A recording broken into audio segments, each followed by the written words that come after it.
tey ci conseil des ministres bi ñu amoon ñeenti communication yoo xamante ni ministres yi def nañ ko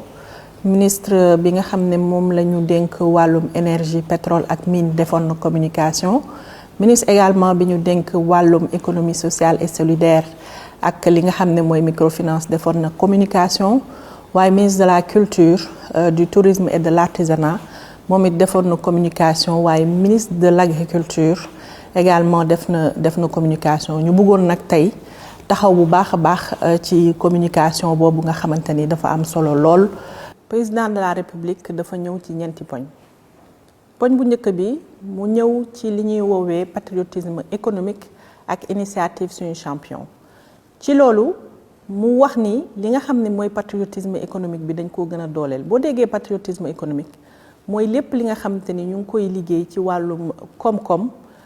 Sénégalais yi ak Sénégal njëkk ci gis boppam gis ci seen bopp donc loolu moo tax mu jàpp ni secteur privé national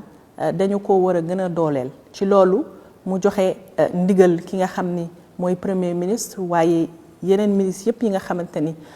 bokk nañu ci mbir mi ñu gën a taxaw ci yi nga xamante ni mooy projet yi gouvernement bi di liggéey li secteur public bi di liggéey de manière générale ñu gën ci dugal ñi nga xamante ni ñooy entreprise privée yi ñu liggéey ci ñoom it gën a génnee li nga xam ne mooy koom-koom bi mu ñëwaat également ci li nga xam ne mooy suñu champion mooy initiative boo xamante ni dañoo bëgg xool ci Sénégal entreprise yi nga xamante ni am nañu potentiel bu mag a mag ñu am benn accompagnement boo xam ne dañ lañ koy defal ba nga xam ne bu ñu paree ci loolu ñoom ñooy nekk champion yi nga xam ne ñoom ñooy porter koom-koomi réew mi donc loolu mu nekk initiative bu am solo boo xam te ni fii ak décembre incha allah dinañu ko lancer. ci ñaareelu poñ bi mu ñëw ci li nga xamante ni mooy napp gi ci napp gi nag mu waxaat li nga xamante ni mooy importance bi ñu war a jox secteur boobu ci wàllum koom-koom waaye aussi ci wàllum structuration ci loolu mu wax ministre bi nga xamante ni moom la ñu dénk wàllu bi mu gën a taxaw ci xool li nga xamante ni mooy napp illicite napp bu jaarul yoon bi ñu gën ko xoolaat frontières yi ñu gën koo dëgëral waaye li nga xamante ni mooy accord de pêche yi nga xamante ni def nañ ko ñu gën ko xoolaat ba nga xam ni acteurs yi nga xamante ni ñoom ñoo nekk ci biir ñu gis ci seen bopp waaye Sénégal am napp goo xam ne aussi dafay mucc ayib contribuer bu baax a baax ci li nga xamante ni mooy koom-koom bi ci ñetteeli poñ bi nag mu ñëw ci li nga xamante ni mooy secteur aérien bi boo déggee secteur aérien bi mooy aéroport yeeg ak li nga xamante ni mooy nan la ñuy doxalee transport aérien bi donc ci loolu mu wax ni conseil des ministres bi nga xam ne jotoon na fi am fii ak ASECNA mu félicité ci bu baax a baax ki nga xamante ni mooy ministre bi ñu dénk wàllu wi mu wane rek li nga xamante ni mooy taxawaayu Sénégal ci secteur boobu waaye wax ni chantier yi nga xamante ni taxawal nañ ko ci defar aéroport régionaux yi ñu gën ci taxaw ba nga xamante ni mu pare ni ñu ko waxee ba nga xamante ni population bi dinañu jëriñoo bu baax li nga xamante ni mooy aéroport boobu mu gën a gaawal li nga xamante ni mooy transport bi waaye mu wax aussi que ñu taxawaat ci expansion ñu gën a yaatal li nga xam ne mooy aéroport AIBD def ci yeneen terminal ba nga xamante ni taxawaay bi nga xam ne Sénégal am na ko ci secteur boobu mu gën a dëgër mu jeexalee nag ci li nga xamante ni mooy agenda am mu ñëwaat bu baax a baax ci voyage boobu nga xam ne jotoon na ko am fan yi weesu fële ci Angola mu demoon nag ci sommet Union africaine Union européenne mu am fa taxawaay bu am solo waaye wax également rencontre yi nga xam te ni jot na ko am ak autorité yu bari foofu donc loolu mu nekk ay dossiers yoo xam te ni ministre yi nga xam ne ñoom la ñu dénk wàll yi dinañu ko topp bu baax a baax. Madame la ministre suñu yegsee ci kàddu yi njiitu jëwriñ ji lan nga nu mën a jukkil ci waxam. tey premier ministre dafa ñëw ci wàllu wu am solo ci kaaraange ci li ñuy lekk ci set gi waaye aussi ci wàllum wér-gu-yaram ci loolu mu ñëw ci monde bi ni mu taxawee ci ay fléau yu bare yoo xamante ni dafa ñuy testé bu baax a baax ci wàllum kaaraange yooyu ba tax na mu jàpp ni il faut que ñu taxawal benn stratégie nationale de sécurité alimentaire et de résilience maanaam stratégie boo xamante ni dafay taxaw bu baax a baax ci kaaraange boobu waaye ñu am programme boo xamante ni daf koy accompagner ci loolu mu wax nag ki nga xamante ni mooy ministre de l'industrie et du commerce mu taxaw bu baax a baax ci saytu kaaraange boobu ci li nga xamante ni mooy produit yi ñuy consommer boo jëlee huile bi am na ay composantes yoo xamante ni ci traitement bi ñu koy defaree il faut que ñu xool bu baax pour que composantes yooyu maanaam mu bañ a am waaye bu fekkee ni contrôlé wuñu ko bu baax mën naa jàll donc loolu vraiment ma bëgg ñi nga xamante ni ñoom ñooy liggéey ci wàll wi ñu gën a taxaw ci saytu bu baax a baax li nga xamante ni moom la ñuy utiliser ci wàllum produit ci li ñuy lekk ak yu demee noonu. mu ñëwaat nag également ci yenn projet prioritaires yi nga xamante ni war nañu ko doxal ci ni mu gën a gaawee mu nekk projet liaison maritime Dakar Gorée waaye aussi autoroute Dakar Saint-Louis mais également li nga xam ne mooy Agropole Sud mu nekk ay projet yoo xamante ni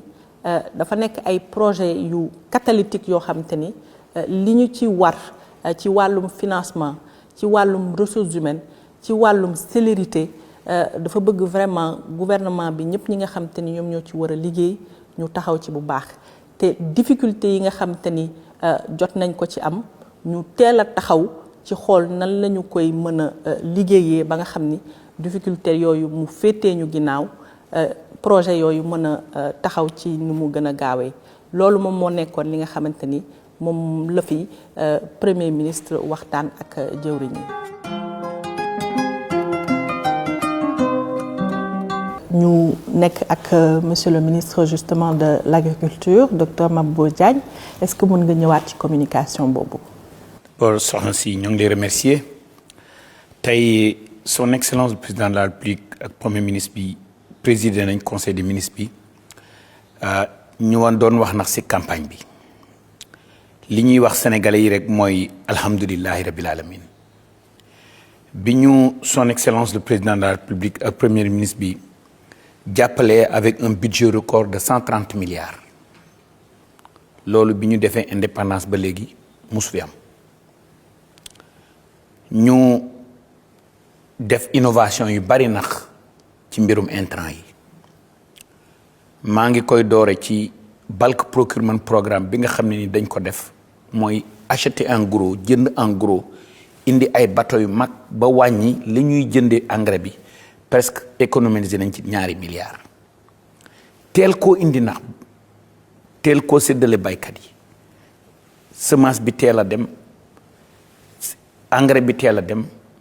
ñu avec Institut national de pédologie aussi ñu di indi beneen coppiteel boo xam ne ni dafay defaraat suuf si def nañ cholage def phosphatage def amendement organique préparatif yooyu yëpp biñ ko defaree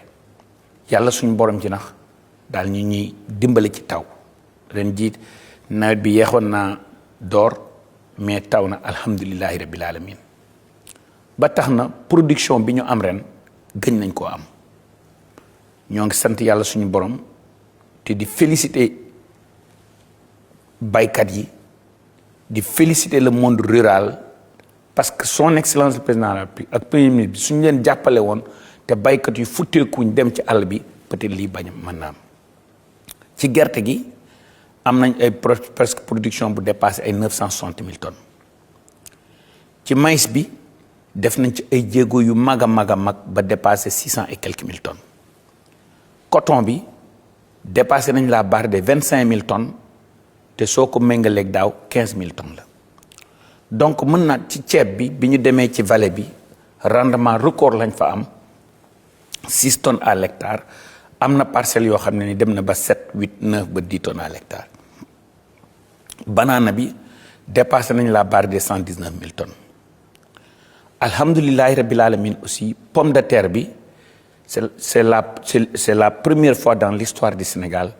ñu toog atum lëmm kenn importé wut pomme de terre. ci oignon bi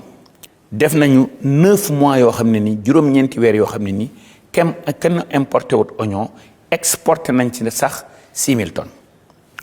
ci carotte bi aussi carotte bi def nañ fukki weer yoo xam ne nii kenn importé wut.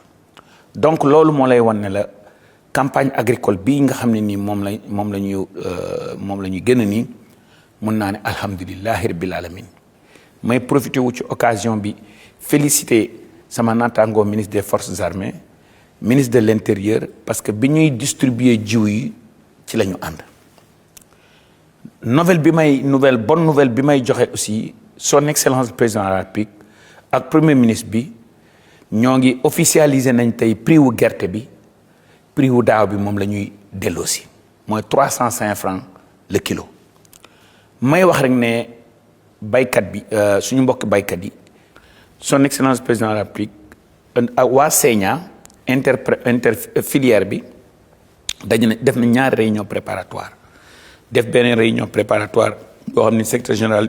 du gouvernement ak man mi ñoo ko présider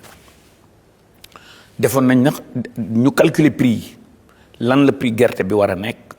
suñu utiliser les prix historiques suñu utiliser les cotations de Rotterdam utiliser les cotations de la Chine prix bi nga xam ne nii moom la calcul yi joxe woon 250 francs CFA la waaye bi ñu defee conseil des ministres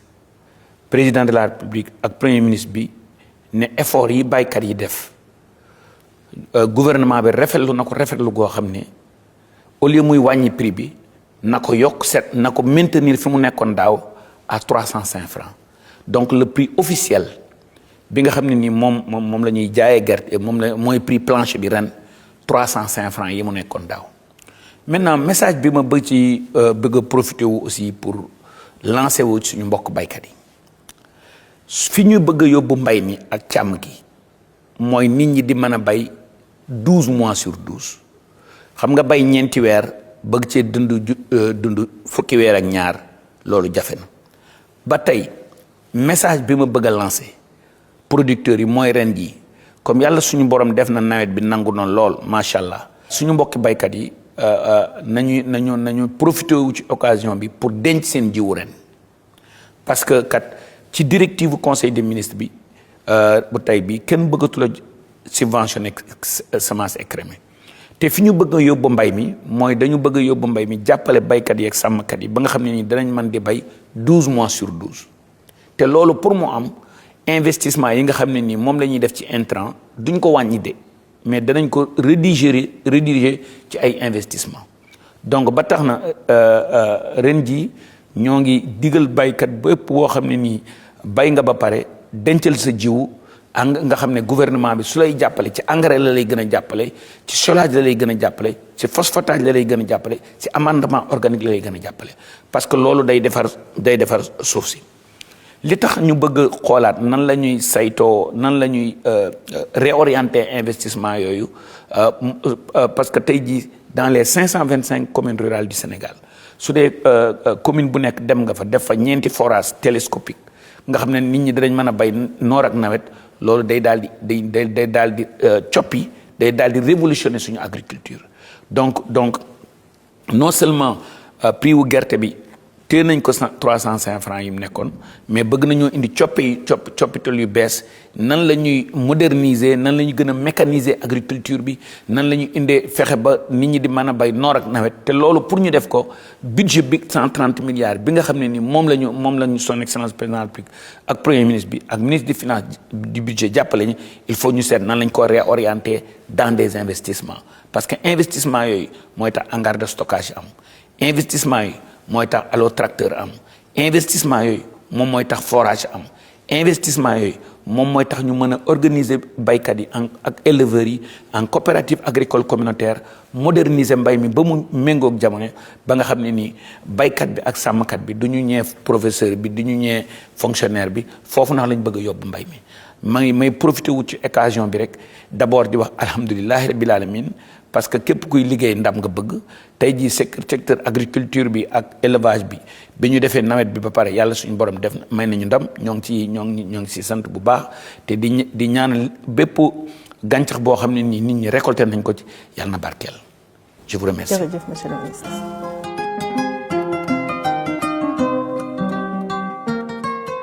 madame la ministre ci wàllu yoon lan lañ fa jàpp. waaw tey ci texte de loi yi am na ñaari projet yoo xam te ni jot nañu ko adopté benn projet bi projet de loi la boo xamante ni dafay permettre ki nga xam ni mooy président de la république mu xaatim benn convention d'extradition ak ñi nga xamante ni ñooy république Gambie suñu pays frère ci loolu bu ngeen déggee convention extradition maanaam mooy nan la ñuy mën a waxtaanee ak Gambie ci bu ñu amee ay suñuy sénégalais yoo xamante ni dafa am loo xamante ne dañu koo def ci wàllum yoon ñu war leen a indiwaat fii Sénégal waaye aussi ci même chose bu fekkee Gambie aussi loolu dafa am nan la ñuy mën a d'accordé ci nan la ñuy mën a yóbbee ki nga xamante ni mooy doomu réew mi ca réewam donc loolu moom moo sabab projet de loi boobu ñaareel bi mu nekk benn projet de décret boo xamante ni dañuy taxawal li nga xam ni mooy commission des achats pour l'administration donc loolu mu nekk mëbët bu am solo boo xamante ni depuis président de la république ñëw ak premier ministre dañu wax ci li nga xamante ni mooy rationalisation des dépenses de l'administration ci loolu mu nekk wàll d'ailleurs bu am solo ci plan de redressement économique et social bi donc rationalisation boobu ñu bëgg ko taxawal ci ni nga xamante ni ñoom la ñuy yaxanalee ci njënd mi nga xamante ni administration bi daf koy def donc commission achat boobu nar a nekk commission boo xamante ni dañu koy taxawal ci wàllum ministère yépp lépp li nga xamante ni dañ koo soxla ci wàllum jënd commission boobu mën koo saytu ñu def sax ay commandes yoo xamante ni ministères yi duñu mënati commander ñoom kese li ñu bëgg dañuy def ay commandes yu mag a mag yoo xamante ni dinañ ci mën a économiser ci lu bari donc loolu nekk vraiment loo xam ni am na solo bu baax donc adopté nañu projet de décret boobu tey ci conseil des ministres.